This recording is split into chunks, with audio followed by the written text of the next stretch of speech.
Fajn, inspiracijski podcast z Majo Monroe. Lepo pozdravljeni, dragi poslušalci, gledalci in sledilci Fajn podcasta, kjer vas vsak teden razsvetljujemo z zgodbami ljudi, ki delajo to, kar jih veseli. Tokrat po zelo dolgi pauzi pa je tukaj zadnji podcast. 100. zadnji in nikoli več. Nekaj podobnega, kot je bilo podnaslov največjemu spektaklu, največji predstavi, ki smo jo v Sloveniji lahko doživeli vseh časov v Stožica, in njen glavni protagonist, kreator in idejni vodja je danes tukaj z mano in v posebno čast mi je in vesela sem, Lado, res, zate v Fajn podcastu, da ti v bistvu sklepaš to mojo fajn zgodbo. Z veseljem sem rekel ful prepričljivo. Lado, povej mi, vedno, ko greš na te intervjuje, pa to te ljudje predstavijo, kdo vse ti si v profesionalnem svetu. Jaz bi pa rada, da se ti danes sam opišeš. Kaj ti zdaj v bistvu čutiš? Kdo ti si v profesionalnem svetu? Grozljivo začetno vprašanje, a lahko je kaj težjega. Lepo prosim, opiši se. Jaz sem Lado državljan. Profesionalni državljan Republike Slovenije.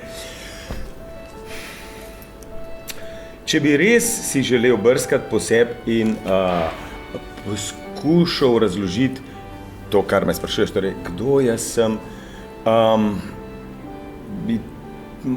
imam občutek, da bi trajal predolg, pa da bi bil tak zoprn, kompleksen odgovor zrel za psihoterapevtsko obravnavo. Zato se tega razmišljanja sploh ne lotevam, ker se zgovarjam na dejstvo, da večina ljudi, ki jih jaz poznam, pa jih imam rad, so še pri svojih 80-ih ne vejo točno, kaj oni so, pa kaj bi radi bili, ki bojo veliki. Dobesedno pri 80-ih. Poznam tudi ljudi, ki pri 50-ih še vedno ne vejo, kaj bi oni bili. In moram ti povedati, da so to najbolj zanimivi ljudje. Lahko pa, da je to samo moj izgovor, da mi ni treba enkrat za vselej odgovoriti na vprašanje, kdo jaz sem. Čeprav, če enkrat odgovoriš, kdo si, imam občutek, in spet to lahko ta občutek vara, da si zožiš možnost, da si še vse kaj drugega, kar je moč. To se ti zdi, ali kaj? Ja, zdi se mi, da pač enkrat, ko rečeš, jaz sem Lado to in to, da pa si zapreš šanso, da si še kaj drugega pol leta kasneje. Ker jaz te doživljam pa ravno tak, da ti pač danes si to, jutri si to, pojutrišnjem boš nekaj, kar še zdaj sploh ne veš, da boš. In je zato v bistvu zanimivo, zato te jaz tudi nisem hotela tako definirati, ne, Lado je to pa to pa to. Sem hotela, da v bistvu sam tisto, kar v tem trenutku čutiš, da si v bistvu v tem kariernem svetu, kaj predstavljaš, ko rečejo ljudje Lado Bizovičar. Ja, mislim, sej razumem, tvoje vprašanje je super zate in za poslušalce, zame pa malo manj.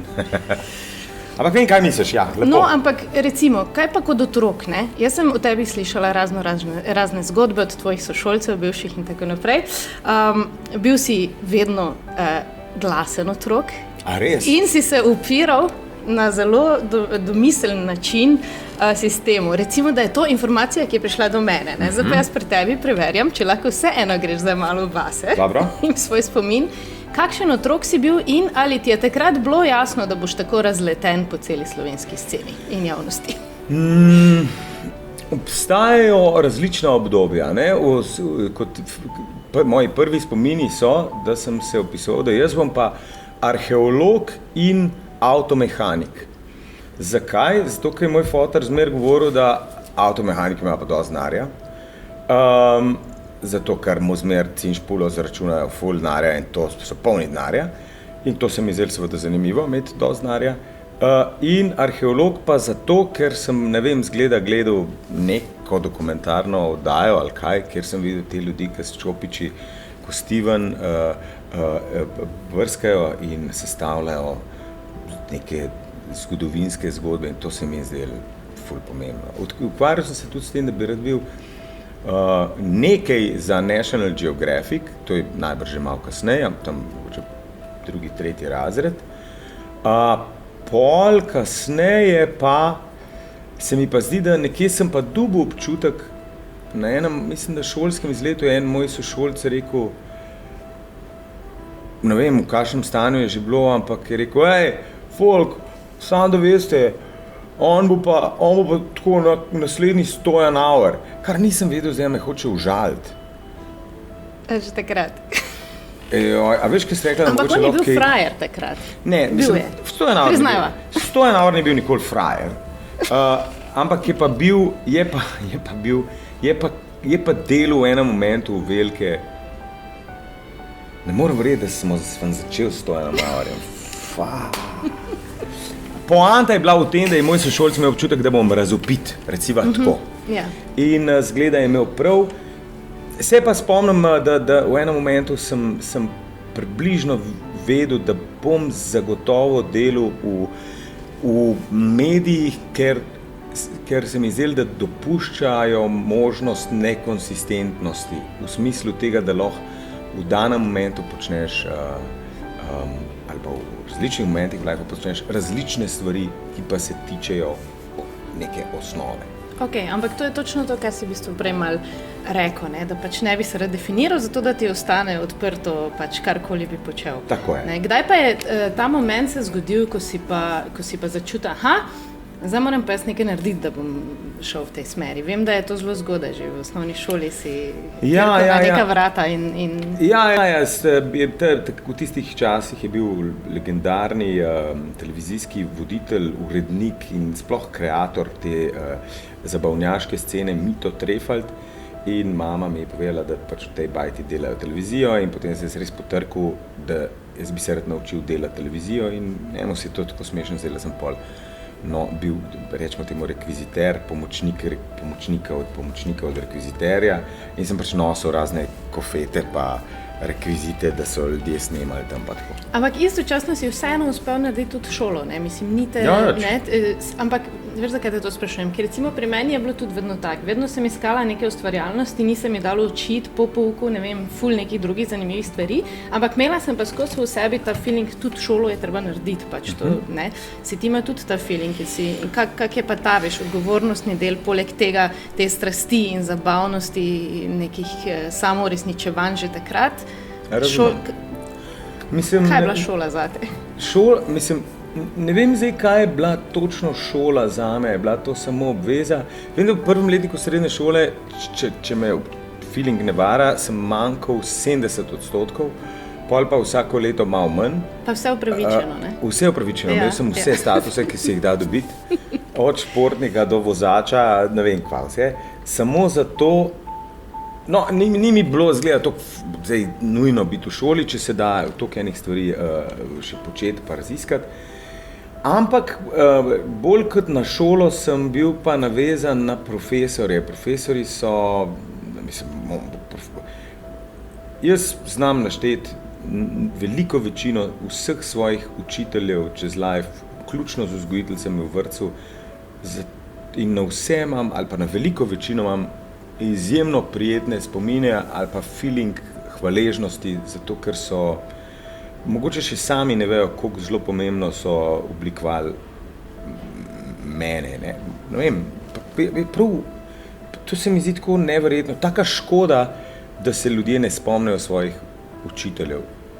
Ali malo pa ljudje smolo, pa jaz srečo, ker sem imel večina mojih učiteljev bila, spektakularnih ljudi, ki so se razdajali za to, da so to amorfno maso otroške svojati naučili nekih osnov, nekih pač svojih znanstvenih področij. Ne. Ampak, ko se spominjaš zdaj svojih učiteljev, se ti zdi, da so s tabo, da jim je bilo to veš v užitek ali da jim je bilo to izziv? Pač, ker vsake toliko, ko en otrok pride, ki hoče nekaj več od življenja že kot otrok, kako to shendlati kot odrasel in koliko je pomembno v bistvu za naše otroke, da imajo te takšne ljudi, ki to dojamejo?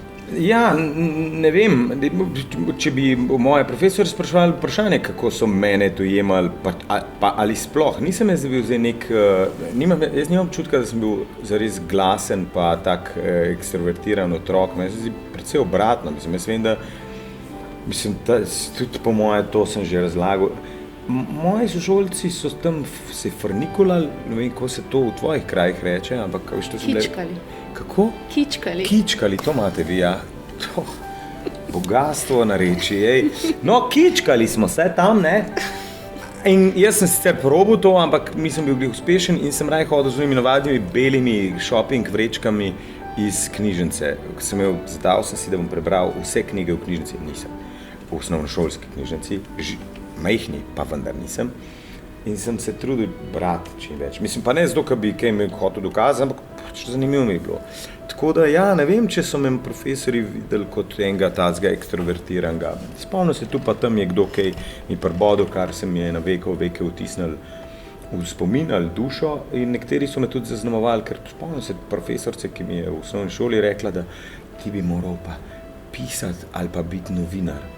No, ampak ta moment, ki se ga zdaj spomniš, koliko je to, če se spomniš, takrat tebe dejansko podprlo v tem, kar si itak že čutil? Podprlo ali omejilo, ne? Jaz vem, da sem pol v enem momentu resno začel razmišljati, da morda je pa novinarstvo prava smer in ko sem ugotovil, da pač je to točno eno teh poklicev, kjer pač moraš vsaj na bazični ravni znati veliko, ne? Ali pa nekaj, ne? Mislim, če delaš intervju z znanstvenikom na tem področju, valjda se prepraviš z osnovami kemije, da se zdaj tam ne brukaš. Ne? Vsaj tako bi moralo biti v novinarstvu. Tako da ona me je bolj zaznamovala kot... In ja, spomnim se, da se mi zdelo, ok, vsaj nekdo je zame razmislil, kaj bi pa jaz lahko bil. In potem dejansko si diplomiral novinarstvo? Dejansko, ja. A ti je kdaj bilo žal za to, oziroma vem, da je tu neka zgodba tudi, da bi mogel postati igralec ali kaj je nekaj s temi audicijami? Robert Rebolj, znani slovenski glasbenik in bobnar in novinar in marsikaj mu še lahko pripišemo, je posredno kriv za to, da jaz nisem diplomirani igralec, ker mi je razložil, mi smo bili prva generacija, kjer smo morali oddati neke prijavnice za neki, pa je šlo na neko visokošolsko prijavno informacijsko službo in si moral nekaj rangirati ali kva. In je rekel, stari, ni nam treba dati akademija na prvo mesto, lahko damo na tretje, ker če tam si na sprejemnik sprejet, pol se to avtomatsko upošteva, tudi če si sprejet na prvo. No, ni tako. Ni bilo tako, ampak nič hudega. Mogoče mi je pa pomagal se izogniti temu metku, ker imam občutek, da če bi pa kje bil naporen, bi bil pa naporen kot igralec, ker sem več v glavi, preanalitičen in bi najverjetneje danes bil eden od unih najbolj napornih igralcev, ki živijo samo za svojo profesijo. Kar pa ni nikoli nujno dobro. Ja, najbrž bi kakšna vloga bila super dobra, ampak jaz bi pa podrtijal človeka. Pa moji sodelavci bi me mrzili. Še bolj kot me morda. No, vse tega se hočem zdaj kar dotakniti. Lepo si napeljal, v bistvu. Seveda, prosim. Delo z Ladom Bizovičarjem. No, povej nam, ki v tem, ta najin pogovor je plod tudi tega, da sva zelo globoko sodelovala pri eni od večjih stvari, ki sem jih jaz delal v lifeu, kar pomeni, da si ena od mojih pomembnejših sodelavk in lahko ti poveš iz prve roke, kako pa kaj to je. V bistvu je bilo zanimivo, ne? Preden sem jaz pristala na to delo, sem dobila 1500 različnih opozoril in mnenj. Ne samo od mene, ampak tudi od drugih ljudi. Pa tudi od mene. Pa tudi od tebe, ja seveda. Ampak na koncu je odločitev bila moja, ne? Ker na koncev dejstvo je, in se mi zdi, da tudi tisti, ki mogoče so delali s tabo, pa jim ni bilo to kul, pa zdaj nikoli več ne bojo delali s tabo, kakorkoli, te vseeno občudujejo. In se mi zdi, da pač ti imaš v Sloveniji en tak status ustvarjalca, artista, ki ne glede na to, kakar rit zna biti, še vedno dela take presežke, ki jih doben drug ne naredi. In ne samo, da jih dela, ampak tudi druge zraven, razumeš, je sposoben za svojo energijo, za svojim navdihom potegniti da se bolj zgodijo velike stvari. Se zgodi, ja. Ja. In biti del tega, kar ljudje vedno potem v bistvu, mislim, jaz sem tudi videla pri artistih, s katerimi smo delali v Stožicah, ne. Marsikdo je imel na začetku, ker to je bila pač moja vloga, ne, pač se zmeniti z artisti, da delajo z Ladom Vizovičarjem predstavo. Mogoče je marsikdo imel na začetku nek zadržek, ne, ja, pa ne vem, pa kako bo to, pa ni tudi razumel čist ideje, ne. Je bilo kar kompleksno v bistvu, ampak po sami predstavi smo bili pa čist vsi počaščeni in smo odšli iz samega projekta počaščeni, da smo bili del tega. In v bistvu te to hočem vprašati, kako ti kopaš s tem zavedanjem, da v bistvu ljudje vedno znova dobijo nek kompleks, preden se sploh začne delati, potem pa vseeno vedno znova jim dokažeš, da je to pač proces, ki ga je treba iti skozi. Jaz sem slišal, da, kot prvo, vmes sem si naredil mental note, da hočem imene, priimka in naslove vseh, ki so rekli karkoli slabega. In pokaž mi tistega, ki nikoli več ne bo delal z mano.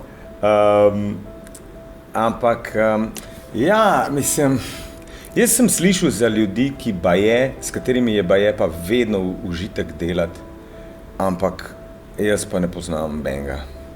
Jaz se mi zdi, da se zavedam, da smo ljudje večplastne osebnosti in tudi en, ki po mojih standardih, recimo po mojih merilih, ki sem jih sam izbral, delajo presežke, delajo dobro, tudi en ni enostaven človek. Mislim, se mi zdi, da to sploh nemogoče. Ja, sploh ne gre skupaj v resnici. Ne? Meni se zdi, da ne gre skupaj. Ja. Poznam te zgodbe, ampak se mi zdi, da te zgodbe, za vsakega človeka lahko tako zgodbo narediš, tako je normalen ali pa normalna, tako človek bi si mislil, da je pa to naporen, pa ne vem, kaj človek. Morda v tistem momentu je bila tvoja izkušnja taka. Tesnejši, ko je odnos, težja stvar, ki se dela, več možnosti je, da se pokaže ta večplastna osebnost. Ne? In vsi tisti, še enkrat, ki jih imam jaz rad, so take osebnosti, da sem z njimi doživel in čisto milino, medvedkastost do najnižjih oblik stiske, ki pa se odražajo na nekih napornih medijih, ampak moram reči, jaz tudi za enega ne bi rekel, da nikoli več ne bi. Mislim, moja lastna izkušnja je, da s tabo, da če greš ti v projekt z zavedanjem, da je to ustvarjalen projekt, ustvarjalnost pa je brezmejna, tudi v smislu, kaj naredi človeku. In tudi z zavedanjem, koliko odgovornosti v bistvu nosi nekdo, ki se zajebe, ker reče, to bom naredil, je v bistvu lažje prenesti te momente, ne vem, nekih momentalnih nestrinjanj ali pa nesporazumov, ki pač izbruhnajo iz umetnika, iz artista. Lahko so tudi to čisto neracionalne zadeve, so tudi popolnoma, jaz se zavedam, da spadajo sem tudi neracionalni izbruhi nečesa, ki sploh ne veš, odkot to pride, pa to. Samo moglo iti ven. Je moralo iti ven in pač nekdo je bil takrat zraven. Seveda z leti pa izkušnjami se te stvari znatno spremenijo, izboljšajo, ampak ne vem, meni se to zdi tak normalen del, pa še zanimiv mingrede. Ja, tudi se mi zdi zelo podobna dinamika kot v družini, ne? Absolutno, res. Veš, ko v družini imaš rad ljudi, s katerimi si načeloma, ne? Sploh, če govoriš o družini, ki jo samo ustvariš, imaš brezpogojno rad te ljudi, hkrati se pa včasih tako skregaš z njimi. Grozljivi ljudje so. Ljudje, ki jih imaš najraje, so najbolj grozljivi. In enako je to, ko delaš lepo, veliko stvar, veliko samo po tako, kako jo ti dojemaš. To ne govorimo zdaj o dimenzijah, številu gledalcev, o dimenzijah dvoran. To nima veze. Podobno je kot družina. To so tesni odnosi. Torej, jaz sem v bistvu ti pri najinem skupnem projektu poveril del svoje avtonomije in zato sem seveda od tebe pričakoval identično kakovost rezultatov, kakršno bi jaz probal doseči. In na srečo se je to 100% pravilno speljalo, ampak v momentih, ko pa je kazalo, da se morda ne bi, ne, a veš, je pa to, sem bil strog, toliko, kot bi bil strog do sebe. Ne. Še enkrat, ti si bila del ekipe je premalo močna oznaka. Ti si moj podaljšek, desna roka, koš možganov ali kakorkoli. Poleg drugih sodelavcev, ki je vsak od njih je dobil poverjen del. Jaz sem predal suverenost nad svojim ozemljem in delajte z mano, kar čte po najboljših močeh, ampak seveda tako, kot smo dogovorjeni.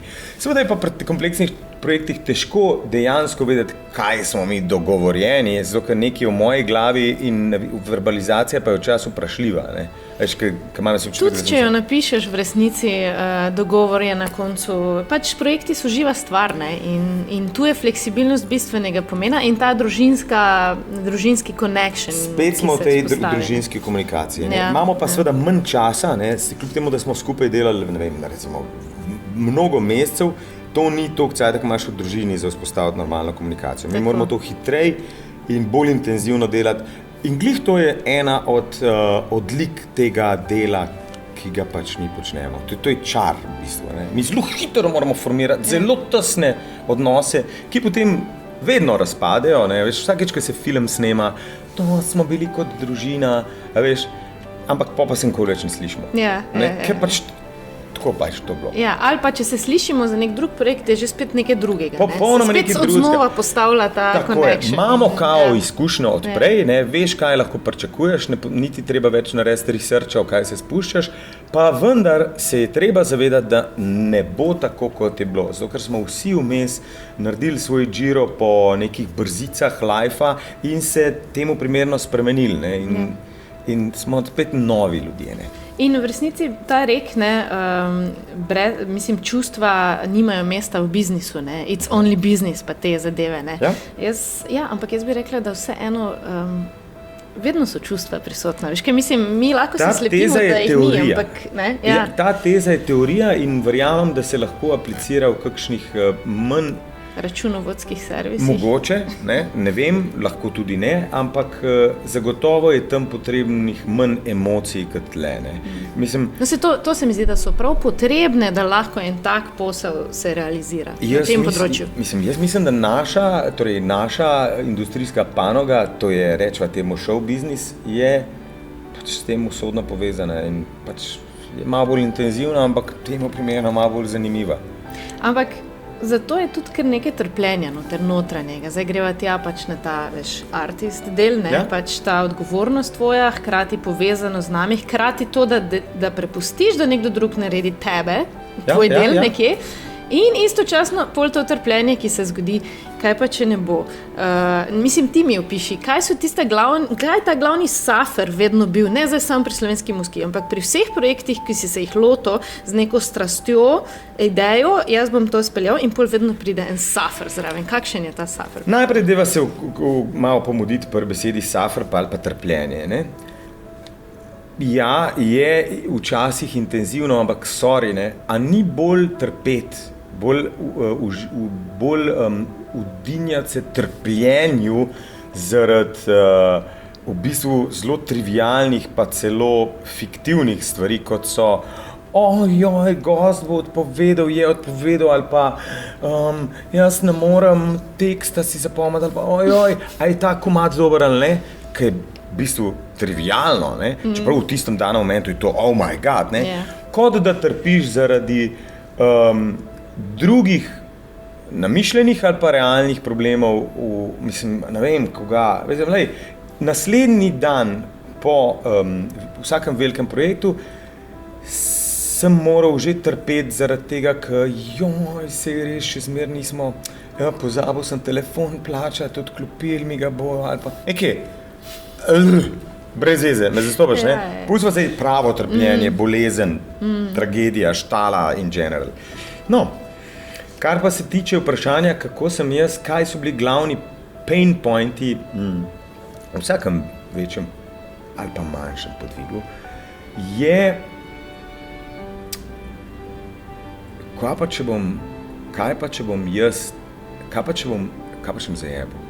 če bom toliko enih točk je ob tej poveritvi suverenosti, ne, kljub temu, da lahko skoraj 100% zaupam svojim sodelavcem, še zmeri na koncu dotično pri stožcih je bil moj glavni problem.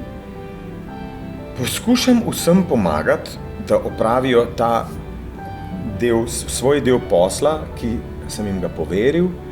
Poskušal sem biti na voljo vsakmu in s tem zanemaril svojo osnovno stvar, ki je bodi dober performer, izpeli stvari popolno in ne srati ljudem po glavi.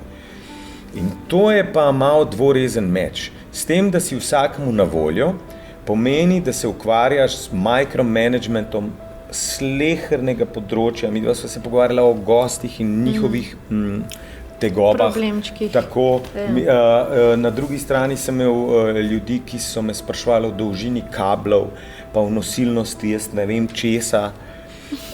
Potem je bila Metka, s katero sva pogovarjala se o konsistentnosti repov za nutrije. Pa sem se pogovarjal z glasbeniki, zakaj bi jaz imel več ksilofona ali pa vibrafona. Bi rekel, da je mogoče da je to nekaj, kar moraš izboljšati v prihodnosti, se pravi se izključiti bolj iz teh stvari, ali se ti zdi, da je nujno potrebno zate, da vseeno si prisoten, vsej dokler pač se res ne prisiliš, ni tisti moment, ko se moraš vršiti ven. Ja, jaz hočem biti prisoten povsod, ampak ne zaradi obsesivne motne tipa, hočem imeti kontrolo nad vsem, ampak meni je to zanimivo. Ja. To, kar počnemo mi, meni omogoča, jaz se z veseljem pogovarjam s Črtom Birso, arhitektom luči, o tem, kaj se da, on ve vse na tem področju, jaz imam neke ideje in z veseljem bouncam te ideje od njega, da mi pove, zakaj je to neumno, pa kaj s tem zgubim in jaz sem se v lučeh naučil samo konkretno s recimo Črtom, več kot bi se, če bi njegovo pot pelal, če bi potoval z njim, pa bil njegov asistent, zato ker je bil šnel kurs. Skladatelj, Gašper Konec. Jaz se petljam v tem, da tlele morajo violince tako. Ampak jaz on hoče, da jaz to počnem, ker lahko potem mi predlaga neko drugo rešitev, ki je seveda še boljša. Veš, potem producent, glasbenik, režiser, scenografinja, mislim, to je... Ampak to je v bistvu, se mi zdi zdaj, ko tako razlagaš, da je to v bistvu bolj ta realizacija sebe kot umetnika in kreatorja, kot pa na koncu sploh stati na odru, pa to odnastopati. Pot je cilj. Ja. Point je v poti. Zanj so Siddharta so imeli promocijo plate nove in oni še zmeraj upravičujejo svoje poslanstvo siddhartično, hesejevsko. Pot je point. In to je tle. Mislim, stati na odru je bilo samo še dobro, dajmo to ček. Torej, zdaj sem eno debato o tem, kako je pa to moralo biti na odru. Odra se bom manj spomnil, kljub temu, da je bilo izjemno prijetno, izjemno lepo, da dober vibe je bil, ti ga nisi videla, ker si bila v katakombah Stožic ujeta, ampak kljub temu, da je bilo super, je poanta v poti. To je tako lepo. In samo zaradi tega, ker je bila pot tako bogata, je tudi končni izdelek pač res prekrasen. Mislim, koliko enega talenta smo tam imeli, koliko enih 100 ljudi, ki so nadpovprečno talentirani, je gor tako očitno uživali. In to je v bistvu tudi A ti doživiš recimo ob tem zdaj, ki te vidim, da prav srce se ti je odprlo? Ja. Je to ta očetovski feeling? Veš, v smislu, tudi jaz sem omogočil tem ljudem, pa ne mislim zdaj iz sebičnega tega ego tripa, ampak dobesedno sem človek, ki je to najprej realiziral zase, ker pač čutim to strast, da moram take stvari narediti, ampak jaz sem še drugim ob tem. Mi smo vsi skupaj lahko doživeli to katarzično... Razumem, ampak moram reči... Si ponosen, to sem nase v tem smislu. Če je nekaj v tem podjemu, spet govorijo o stožcah, ampak ne gre samo za stožce, da ne bo pomote, mislim, vsi, ali pa velika večina stvari, ki sem jih počel, je na koncu najlepši ali pa najboljši občutek, ko so delavci zadovoljno rečejo, pismo, to smo pa razbili. In ja, nimam točno tega očetovskega feelinga, ni za kaj, folk, da sem vam to omogočil, ni za kaj, še kdaj. Ne, bolj mi je večja potrditev, da smo dobro naredili, kakor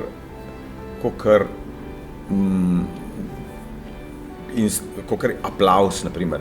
Kljub temu, da bo jasno, mi, ki smo na odru, to delamo samo zato, ker nismo sposobni sami sebi dati zadostitve ali pa pohvale ali pa neke, veš, ta feeling, potrditve, to sem iskal, točno to. Mi rabimo to instantno potrditev, ker pač si ne verjamemo, da letošnje finančno leto je bilo zelo uspešno in tudi breakthrough smo naredili v naši v industriji. Mi tega ne znamo, mi moramo, ja, fajn si, bravo, imamo te radi, hvala lepa. Smo odvisni od tega, misliš? Tak, bolestno. Ampak ne samo ljudje na odru, tudi ljudje vsi, ki se vrtimo okoli odra, na njem, pod njim, za njim, za kamerami, pred kamerami, smo odvisni,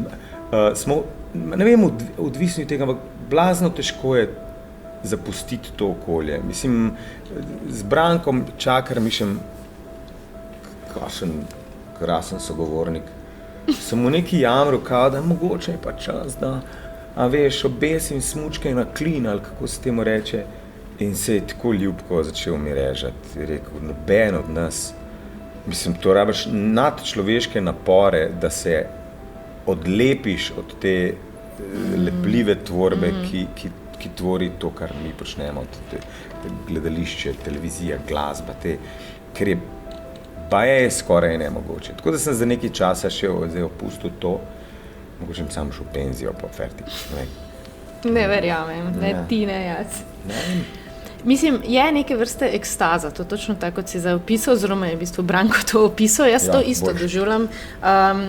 In me zanima, če si recimo, ne znam si sicer predstavljati, da bi ti prišel v to situacijo, ampak probaj si zdaj ti predstavljati, da priješ v situacijo, se korona je bila zelo blizu temu, nas je zelo dosti ljudi postavila v to situacijo, ali pa vse blizu nje, da naenkrat ne moš več tega delati. Da naenkrat ta svet, show business, rock and roll, mu jaz rečem, zgine. Kaj se bi zgodilo s tabo? A bi šel v Lidl delati? Hofer? Bi šel v Hofer delati? Mislim... Probaj se res živeti. Zame je to nepredstavljivo. Jaz si ne predstavljam, da ni. Še korona je bila zame, zdaj po moje že lahko to rečem, ni tu sun, ne. Zame je bila korona meni se zdelo, da jaz sem skozi govoril, da si bom vzel to eno sabatno leto, da bom malo introspektive naredil, pa to seveda nisem tega nič naredil. In potem je vesolje reklo, zdaj pa dost, zdaj se pa ti malo umiril. In jaz sem se moral umiriti, zame je bilo to izjemno obdobje. Dobro, jaz sem takrat bil mojo prvo hčerko, kar je bilo popoln čas, da nisem imel kam iti. In je bilo, mislim, noro, ona je pri 2 mesecih govorila, da je stara 40, zato ker vse, kar je lahko delala, je govorila. Ona ni videla drugih ljudi nikoli. No, ampak,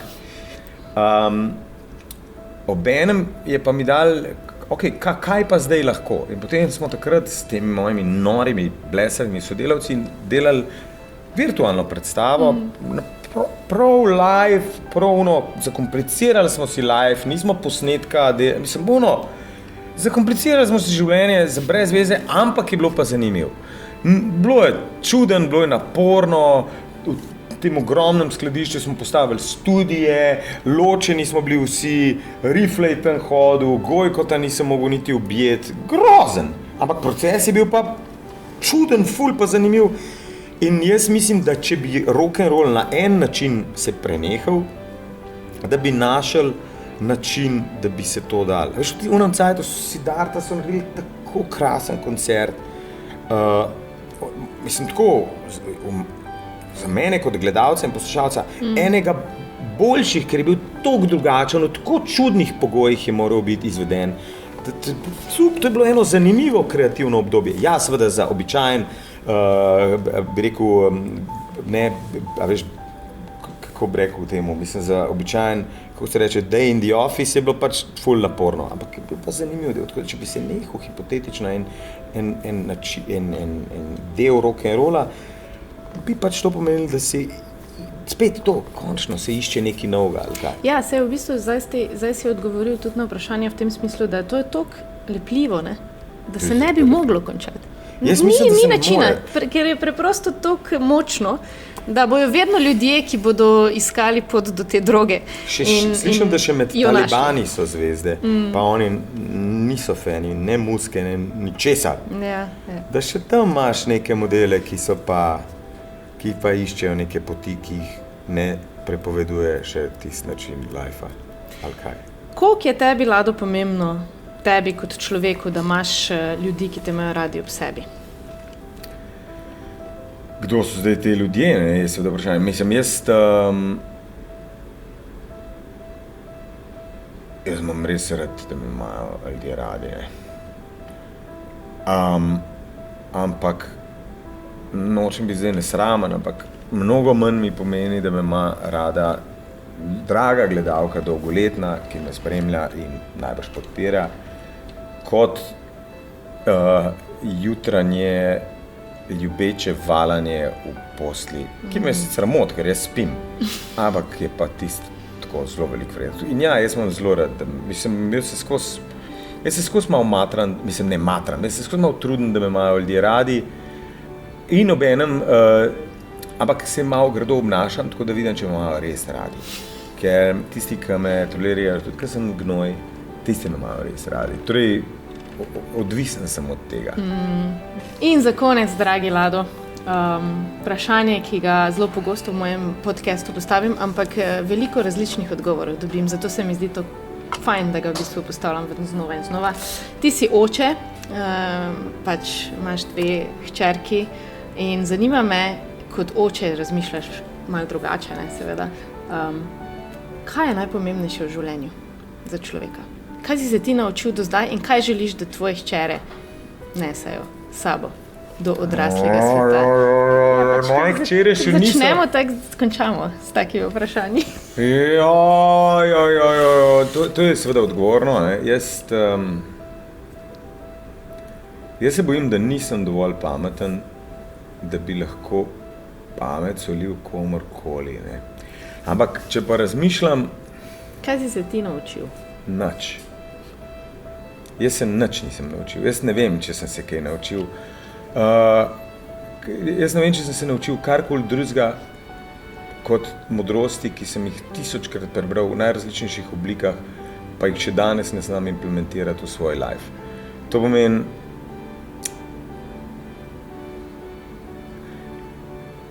meni se zdi, da je res pomembna, jaz bi rad, da sta pogumni za to, da pogum ti daje možnost, da si aktiven, ne pa pasiven, da ne reagiraš, ampak nekaj naredi. A veš, kaj mislim? Ne? In se mi zdi, da bi rad, da sta dovolj samozavestni, da sta posledično pogumni za to, da tvegata, da pač nekaj naredita, ker pač samo se nauč. Mislim, jaz toliko težko sledim, tako se kao trudim držati stran od teh ovčjih vzgibov, gremo vsi v isto smer, se mi ne uspeva, to je samo fiktivno, ne? Ampak kao, ne grem ne grem samo zato, ker vsi neki počnejo točno to početi, ampak to je pač kaos, se trudim. No, in to je mogoče posledica, pač meni se je zdelo, odkar sem bil majhen, da je ta pogum tako pomemben. In o tem se skozi ponavljam, mogoče je pa to prav. V bistvu pogum plavati proti toku, ne? Na nek način. Ali pa hitreje s tokom, se vseeno, sam pač nekaj naredim. Najti svoj voice in mu slediti. Ti si to tako lepo povedala, ampak jaz ne vem, če sem jaz hotel to povedati. Kaj bi rad, kaj je najpomembnejša stvar v življenju, v pismu? Ne vem, rad bi rekel, da raniš čim manj ljudi, ampak zdaj, če živiš na svetu samo zato, da nekaj ne počneš, je to malo brez veze. Torej, to v bistvu ni pomembno. Mislim, je pomembno, ampak je pomembno iz drugih, drugače moraš do tega priti. Rad bi, da znata kung fu, da se lahko branita. Ne vem, grozljivo je, ker karkoli bom rekel, kaj pa če boste to videli in boste pol temu sledili. Biti dovolj samozavesten, prepričan vase, da veš, da lahko vsaj poskusiš, tudi če morda pol fejlaš, se mi zdi za enega človeka pomembno tako v življenju, ker to se da aplicirati na najpomembnejše intimne odnose, je pogum pomembno, če ne drugega zato na glas nekaj poveš ali pa da nekaj poskušaš spremeniti, ker če samo pasivno upaš, da bo boljš, pa verjameš, da ljubezen se mora kar sama zgoditi, si piši koči propalo, do seveda svoje karierne ali pa poslovne poti, kjer moraš imeti muda, da potrkaš na kakšna vrata, da pokličeš koga in rečeš, a bi me ti nekaj naučil, da zastaviš vprašanje ali pa da kljubuješ idiotu, ki je sicer tvoj predpostavljeni, ampak te očitno pele v ledeno goro, pa do običajnih stvari, da pač rečeš ne takrat, kaj ne, ali kaj. Kar je tudi pogum. Vse to je pogum, to je pogum. Ne mislim pogum to, da bungee jumpaš brez elastike. Ja, no, to je neumnost. To je debilnost. Lado, hvala ti, v bistvu, mogoče se ti zdi, da nisi odgovoril, ampak jaz mislim, da smo dobili ful dober odgovor. In res, jaz sem v bistvu vesela, da zaključujem svoj projekt Fine Podcast, 100. podcast z tem odgovorom. Narediti karkoli čutiš tu noter ali pa kjerkoli, da moraš narediti, slediti temu in preprosto samo narediti korak, ne se ustaviti, samo iti naprej. To je Lado Bizovičar, posebljanje tega v resnici in zraven zvleče še marsikoga in tudi pogumno je delati z Ladom Bizovičarjem. Pogumna si.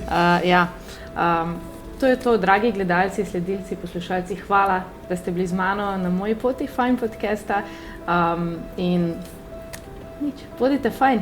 100. podcast, narejen, bravo! Evo ga, fajn! Če ste se imeli fajn in želite še več inspirativnih podcastov, se ne pozabite naročiti na naš YouTube kanal, lajkati našo Facebook stran in slediti Fajn zgodbi na Instagramu. Bodite fajn, vsak trenutek v dnevu.